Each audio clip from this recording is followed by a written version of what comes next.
राम राम। अगर हम तुम लोगों से पूछें कि तैयारी का एक हमें ऐसा की पॉइंट बता दो जिसके ऊपर पूरी तैयारी टिकी है, सरकारी नौकरी की जो तैयारी है वो एक ऐसा पिलर हमें बता दो जिसके ऊपर तुम्हारा पूरा फाउंडेशन टिका है, तुम्हारी पूरी तैयारी टिकी है कि इस पे ही तैयारी ओ बेहतरी, ये कुछ ज़्यादा ओवर हो गया। हाँ ये सही है, ये थोड़ी नौटंकी कर देते हैं, बीच में झेल लिया करो, ठीक है। अगर तुमसे हम पूछे कि एक पॉइंट हमें बता दो जहाँ से तुम्हें ये लग रहा हो कि बस इस चीज़ पे अगर काम कर लिया तो सरकारी नौकरी पक्की है, नहीं पता होगा तुम लोगों को, मूर्ख आदमी। सबसे मेन जो पिलर है जिसके ऊपर पूरी तैयारी टिकी है वो है प्रैक्टिस। अब प्रैक्टिस में सारी चीज़ें आ जाती हैं। अब प्रैक्टिस का मतलब ये भी हो सकता है कि तुम किताब में क्वेश्चन टिक करके प्रैक्टिस कर रहे हो, किताब में देख के क्वेश्चन लगा रहे हो, या मॉक टेस्ट दे रहे हो, या आंसर राइटिंग लिख रहे हो, सब प्रैक्टिस के अंदर ही आते हैं। अगर तुम प्रीवियस ईयर पेपर भी लगा रहे हो वो भी एक हिसाब से प्रैक्टिस ही है। तो अगर हम तैयारी का 60% श्रेय दें तो वो प्रैक्टिस को है, प्रीवियस ईयर पेपर को है, मॉक टेस्ट को है, आंसर राइटिंग को है। बाकी का 40% है आपका सिलेबस। अब तुम अगर मान लो, एक चीज़ समझो, अच्छा एक बात और है यार कि हम आप और तुम में थोड़ा सा इधर उधर करते रहते तो इसको थोड़ा झेल लिया करो, है ना।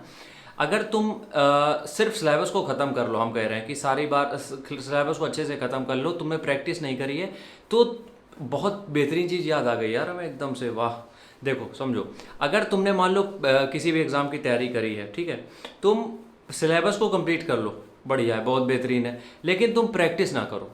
समझ रहे हो, सिलेबस को तुमने कंप्लीट कर लिया लेकिन तुमने प्रैक्टिस नहीं की, ठीक है। अब तुम क्या करो कि इससे मतलब जब सिलेबस खत्म कर लिया है और प्रैक्टिस नहीं की, इससे तुम्हारे क्वेश्चन सही होने की प्रोबेबिलिटी होती है 25 से 30%।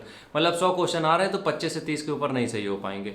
लेकिन यहीं पे तुमने सिलेबस नहीं खत्म किया, मतलब कि तुम में से कुछ ऐसा देर से शुरू किया जो भी किया कि तुम पूरा सिलेबस नहीं खत्म कर पाए, सिलेबस तुम्हारा आधा ही खत्म हुआ है, लेकिन प्रैक्टिस तुम्हारी पुरजोर है। मतलब प्रीवियस ईयर पेपर तुमने 5 साल के सब चार्ट डाले हैं, तुमने प्रीवियस ईयर पेपर में इंग्लिश, जीएस, मैथ सब लगा डाला है, तो यकीन मानो तुम्हारे 100 में से 80 क्वेश्चन सही होने की प्रोबेबिलिटी बन चुकी है। और ये बात हर बार प्रैक्टिकल तरीके से दिखती है सामने कि हमेशा जिसने भी previous year paper, practice set, mock test जम के लगाए हैं उसका सिलेक्शन बहुत जल्दी हो जाता है, और जो सिर्फ सिलेबस निपटाने में लगे रहते हैं उनका सिलेक्शन बहुत हद तक रुक जाता है। तो अगर हम यही बात कर रहे थे, अगर हम एक की पॉइंट की बात करें, एक होता है ना की रोल किसी सब्जेक्ट का, किसी टॉपिक का, तो अगर हम एक की रोल की बात करें, वो कौन सा एक ऐसा एसेट है जिसके ऊपर सरकारी नौकरी की पूरी तैयारी टिकी है, वो है आपके प्रैक्टिस। इसलिए हम ये बोलते हैं जब भी प्लान बनाया करो तो उसमें से 2 महीने का टाइम सिर्फ प्रैक्टिस के लिए निकाला करो। 2 या 3 महीने कम से कम practice, previous year paper, mock test, practice practice practice,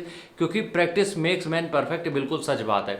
और प्रैक्टिस करने से होता पता है क्या है, मान लो तुमने जीएस नहीं पढ़ी है, लेकिन तुम जब प्रीवियस ईयर पेपर की प्रैक्टिस कर लोगे, उसके सारे ऑप्शनल देख लोगे और सारी उसकी थ्योरी समझ लोगे जो उसी में सोल्यूशन में दी रहती है, इतने में ही तुम्हारा जीएस कवर हो जाएगा, उसके अलावा भी नहीं करना पड़ेगा। तो इसलिए प्रैक्टिस हर एक एग्जाम की रिक्वायरमेंट है, प्राइमरी रिक्वायरमेंट है हम तो कहेंगे। इसलिए तुम लोग का सिलेबस खत्म हो चाहे ना हो, लेकिन टाइम से प्रैक्टिस और previous year paper, mock test ये जरूर कर लिया करो। राम राम, जय हिंद।